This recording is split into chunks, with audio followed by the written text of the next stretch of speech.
இது காவி நாடல்ல, திராவிட நாடு. முதல்வர் மு க ஸ்டாலின் பேச்சு. அதிமுகவினர் வீடுகளில் சோதனை நடத்துவது திமுகவின் அரசியல் பழி வாங்கும் நடவடிக்கை.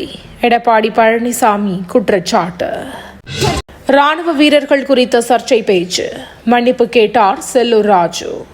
ஒன்றிய அரசை ஓட ஓட விரட்டியவர் முதல்வர் ஸ்டாலின். அமைச்சர் அன்பில் மகேஷ் பேச்சு.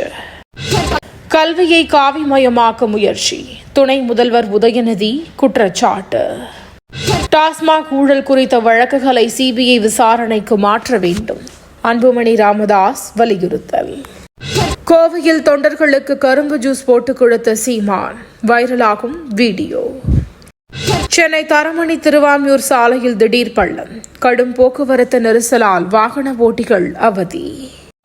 நீட் தேர்வு முடிவுகளை வெளியிட இடைக்கால தடை. சென்னை உயர்நீதிமன்றம் உத்தரவு. உதகையில் ஒரே நாளில் குவிந்த ஏராளமான சுற்றுலா பயணிகள். கடும் போக்குவரத்து நெரிசல். காசாவில் இஸ்ரேல் விமானப்படை தாக்குதல். 146 பேர் பலி. அமெரிக்க பொருட்களுக்கு முழுமையான வரி விலக்கு அளிக்க இந்தியா தயார். ட்ரம்ப் பேச்சு. சென்னையில் பரவலாக பெய்த மழை. மக்கள் மகிழ்ச்சி. கோவை நீலகிரியில் இன்று மழைக்கு வாய்ப்பு. வானிலை மையம் தகவல்.